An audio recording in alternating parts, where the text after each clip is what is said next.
In January 2023, a seismic shift occurred in the electric vehicle industry. Chinese automaker BYD, for the first time, eclipsed Tesla as the world's largest EV seller on a quarterly basis.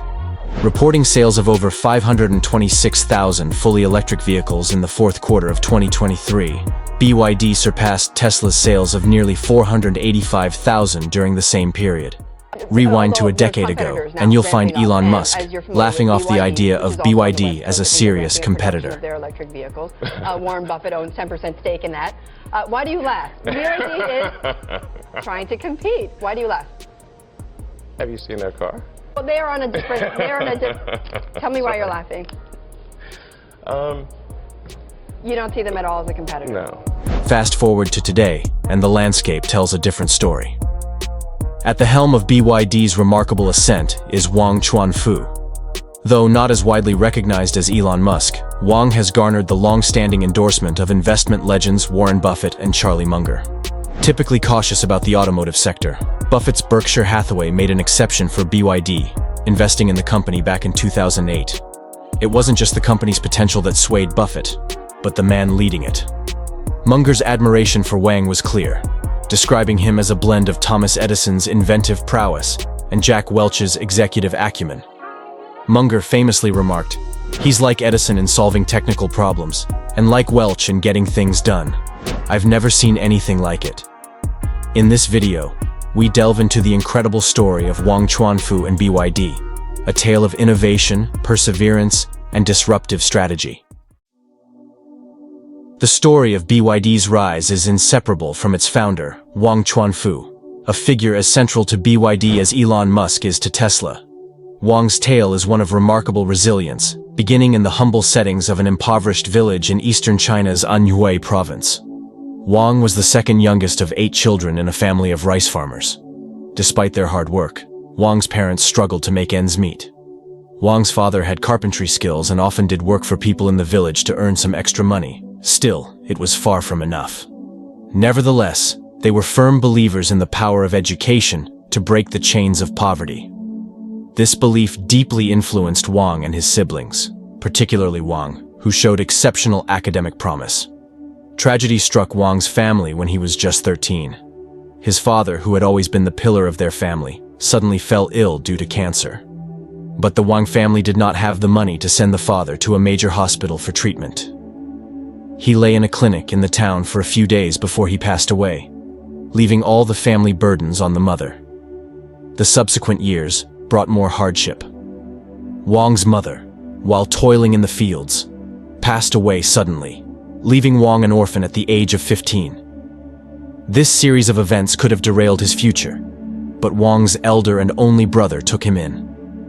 The brother, himself just in his early 20s and newly married, along with his wife, genuinely sympathized with this younger brother. Together with the other siblings, who had all left home to seek work or marry, they scraped together enough resources to ensure Wang could continue his education. Wang Chuanfu did not disappoint his family's expectations. He topped his school in China's National College entrance exam, securing admission to the Central South Industrial University, now known as Central South University. This achievement was no small feat, as he became one of the few from his rural county to attend university. At university, Wang immersed himself in his studies, displaying a keen interest in batteries. This focus led him to pursue postgraduate studies at the General Research Institute for Non-Ferrous Metals in Beijing. Wang's talent and hard work didn't go unnoticed. Within a year, he became the deputy director at the institute and later an associate professor. In 1992, a pivotal moment in China's economic history unfolded as Deng Xiaoping delivered his renowned South Tour speeches, signaling a new wave of economic reforms and opening up. This shift created a vibrant business environment, ripe with opportunity. It was in this context, in 1993, that the research institute where Wang Chuanfu worked planned to establish the big battery company in Shenzhen. This burgeoning city, once a quiet fishing village, was rapidly transforming into a global manufacturing hub, bridging Hong Kong with mainland China.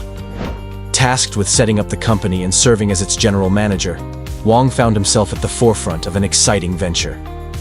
During this time, GSM mobile phones, known as Big Brother phones in China, were the epitome of luxury and status, often priced at 20 to 30,000 Chinese yuan. However, Wang's attention was captivated not by the phones themselves, but by the nickel-cadmium batteries powering them. These compact powerhouses, retailing for over 1,000 yuan each, represented a goldmine in Wang's eyes. 1994 marked a significant turning point in the battery industry. Japan, then a leading battery manufacturer, announced its exit from nickel battery production, heralding a major shift in the global battery production landscape. Wang, recognizing the immense opportunity this presented for Chinese battery companies, proposed venturing into this industry. However, his ambitions were stymied by the research institute's refusal. Frustrated by the conservative approach of the state-run organization and inspired by the entrepreneurial spirit pervading Shenzhen, Wang decided to leave the institute, determined to carve his own path in the battery market. The first hurdle Wang faced in his entrepreneurial journey was funding.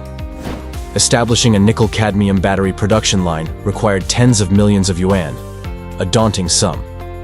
Initial attempts to secure bank loans proved fruitless, given Wang's lack of resources and background. Undeterred, he turned to his cousin, Liu Shangyang. Liu, who had also risen from a rural background and made his mark in business, generously lent Wang 2.5 million yuan, about 300,000 US dollars, as startup capital. This investment, a leap of faith in Wang's vision, would eventually yield a return of over 130 billion yuan, catapulting Liu among the top 50 wealthiest individuals in China. Wang also sought support from his friend Xia Zuochuan, a former insurance worker turned investor in securities. Convinced by Wang's vision after extensive discussions for 2 days and nights, Xia invested several 100,000 yuan of his savings, becoming the third largest shareholder and later a vice president of Wang's company. This investment too would prove transformative, eventually making Xia a billionaire.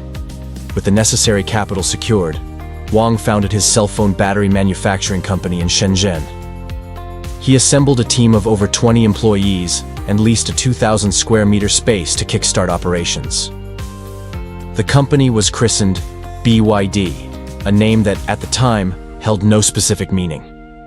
It has since taken on two befitting monikers: Build Your Dreams and Bring Your Dollars, encapsulating the aspirational and lucrative journey that lay ahead. The initial journey of BYD was far from glamorous. Wang Chuanfu and his team found themselves crammed into a modest space on the top floor of a 7-story building.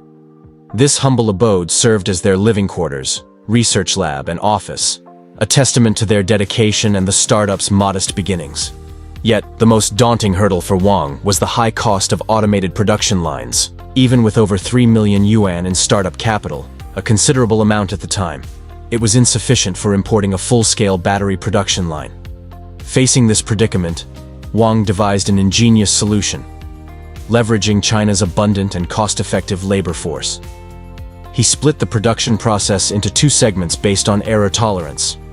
Tasks requiring high precision were semi-automated with workers using fixtures to simulate robotic accuracy, while less critical tasks were performed manually. This hybrid approach transformed the hefty fixed costs of full automation into more manageable variable expenses, significantly reducing financial strain. This strategic innovation enabled Wang to establish a semi-manual production line for just over 1 million yuan.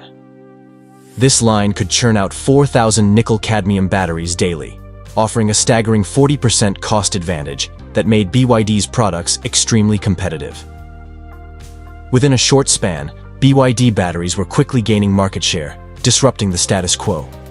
BYD's cost efficiency became its greatest asset during the 1997 Asian financial crisis, a tumultuous period that saw a drastic drop in global battery prices. While many manufacturers floundered, BYD capitalized on its unique advantage, selling 150 million nickel-cadmium batteries and emerging as China's largest and the world's 4th largest battery manufacturer, trailing only giants like Panasonic, Sony, and Sanyo.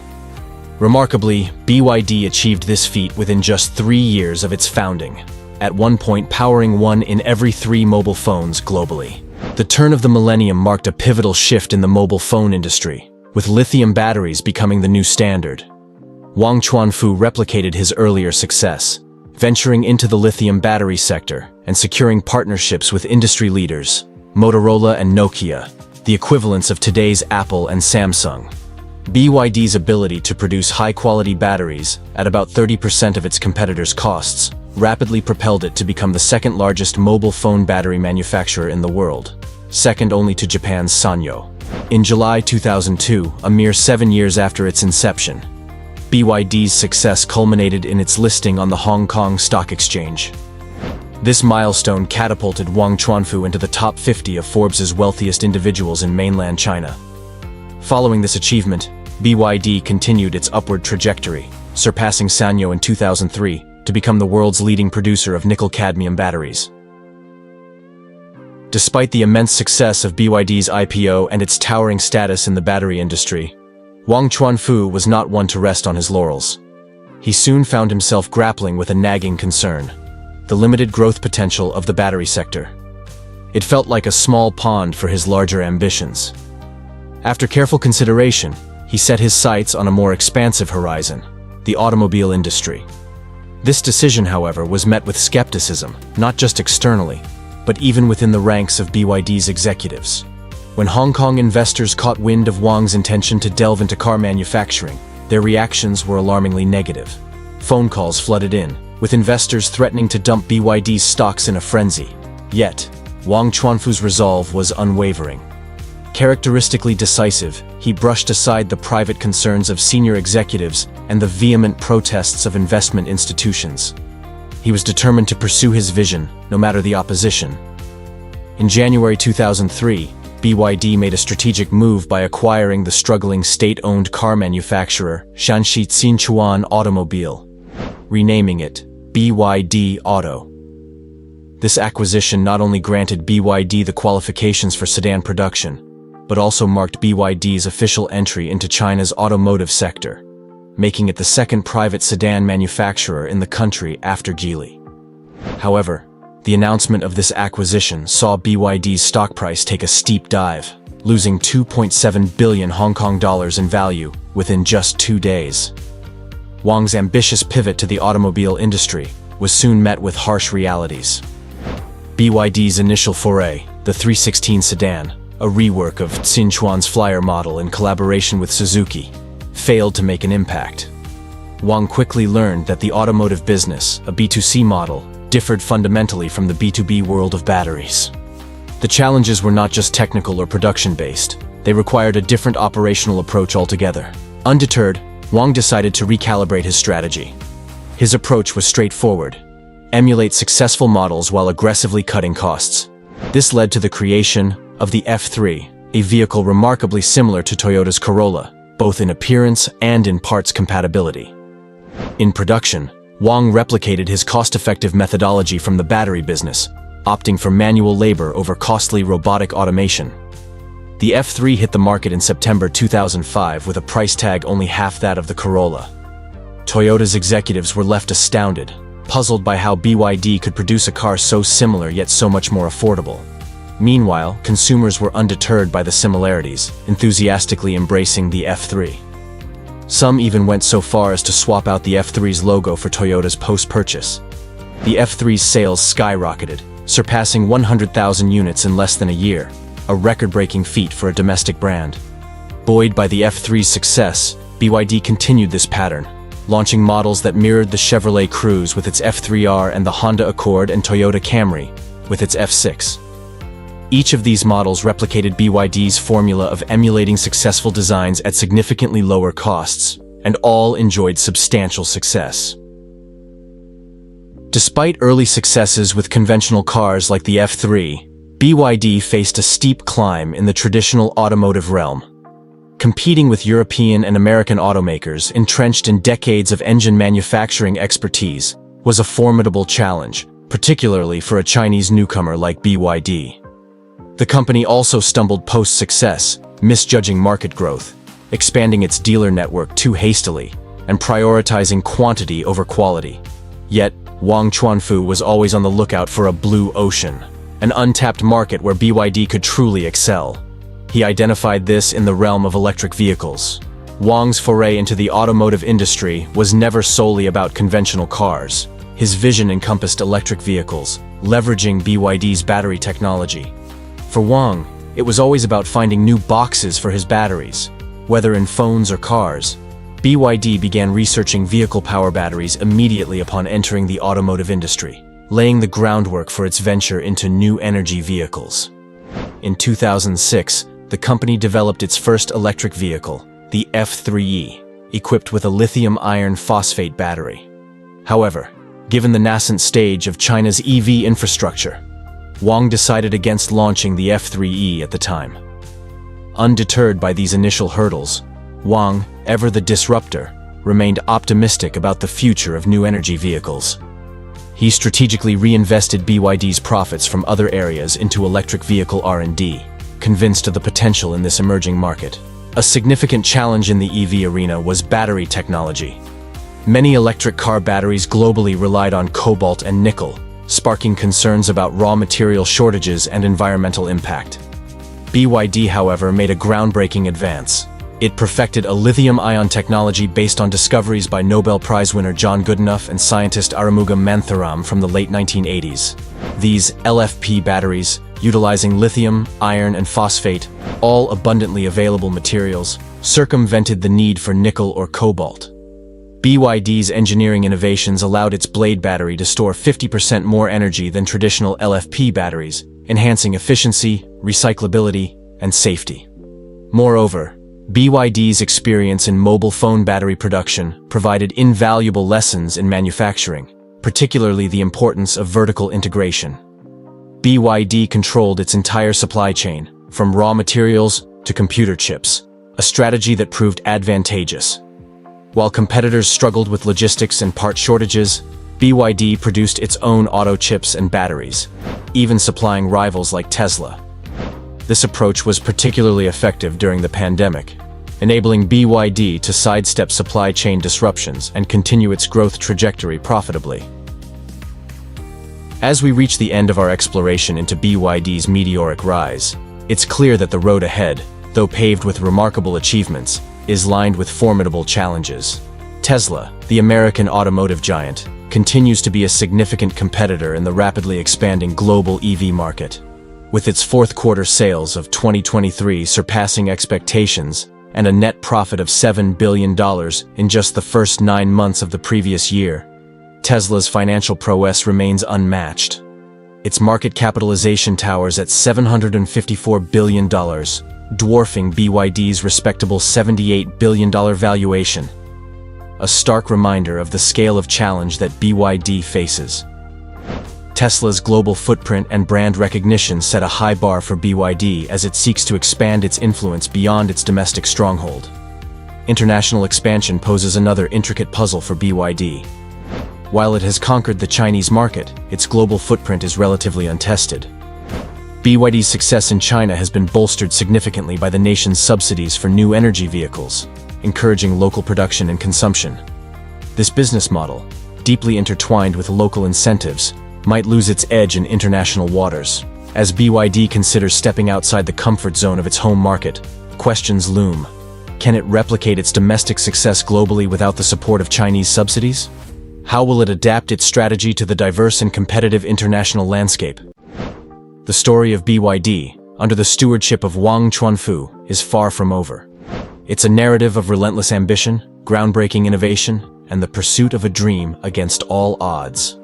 As BYD stands at this critical juncture, facing giants and stepping into uncharted territories, only time will tell how this dynamic player will fare in the evolving saga of the electric vehicle revolution. Thank you for watching. See you in the next video.